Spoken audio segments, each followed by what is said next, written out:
MM news UP में खबरों के आगे बढ़ते हैं। उत्तर प्रदेश की राजधानी लखनऊ में उत्तर प्रदेश के मुख्यमंत्री योगी आदित्यनाथ ने स्वतंत्रता दिवस के मौके पर विधानसभा भवन परिसर के सामने तिरंगा फहराया। उसके बाद उन्होंने परेड की सलामी ली। इस दौरान दोनों उप मुख्यमंत्री केशव प्रसाद मौर्य और ब्रजेश पाठक भी मौजूद रहे। सीएम योगी ने कहा कि प्राकृतिक खेतों को बढ़ावा दिया जा रहा है, जिससे किसान खुशहाल होंगे। मुख्यमंत्री योगी ने विपक्ष पर हमला करते हुए कहा कि पहले यहां पर गुंडागर्दी चरम पर थी, व्यापारी सुरक्षित नहीं थे। आज सुरक्षा का नया मॉडल विकसित किया गया है। आगे और क्या कहा आपको सुनाते हैं। के सामने मनमाना बनाता दिखाई देता है।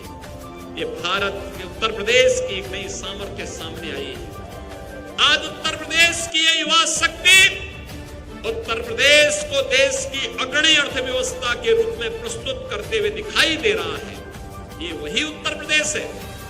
8 वर्ष पहले दंगे होते थे, गुंडागर्दी अराजकता चरम पर थी,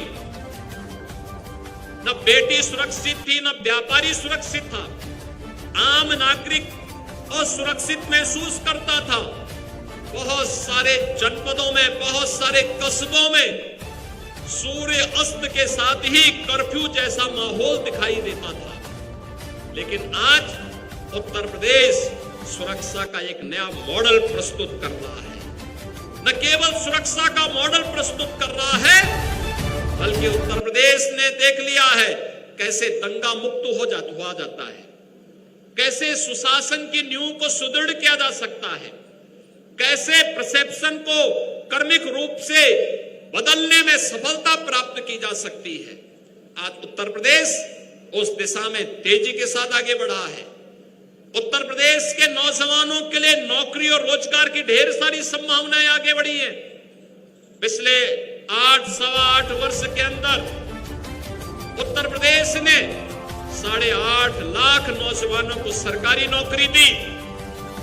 तो प्रदेश के परंपरागत उद्यम को प्रोत्साहित करने का परिणाम था कि प्रदेश में 1,62,00,000 से अधिक हमने युवाओं को MSME सेक्टर में समायोजित करने में भी सफलता प्राप्त की। आज जब हम देश के 79वां स्वाधीनता दिवस के समारोह के साथ जुड़ रहे हैं,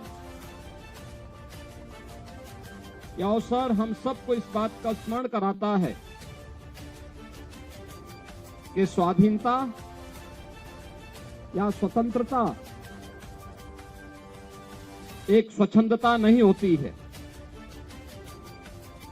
यह समारोह हम सबको हमारे राष्ट्रीय कर्तव्यों के प्रति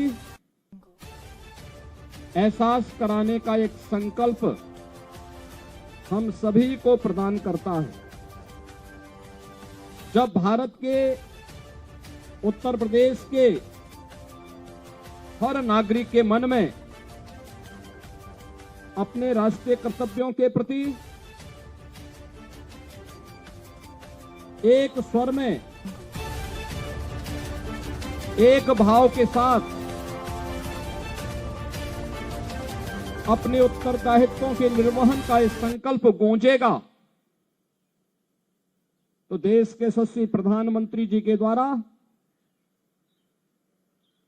देश की स्वाधीनता के शताब्दी महोत्सव के अवसर का जो संकल्प है विकसित भारत का, वह संकल्प साकार रूप में, मूर्त रूप में हम सबको दिखाई देगा। एक और जहां यह देश वर्तमान में अपने स्वाधीनता के 78 वर्ष पूर्ण कर रहा है, वहीं भारत माता के महान सपूत और भारत के संविधान के शिल्पी बाबा साहब भीमराव अंबेडकर के द्वारा निर्मित संविधान अपना अमृत काल में प्रवेश किया है। भारत के संविधान ने सम और विषम परिस्थितियों में पूरे देश को एकता के सूत्र में बांध करके देश के अंदर सामाजिक न्याय, बंधुता और समता के उन संकल्पों को आगे बढ़ाने में एक महत्वपूर्ण भूमिका का निर्वहन किया है।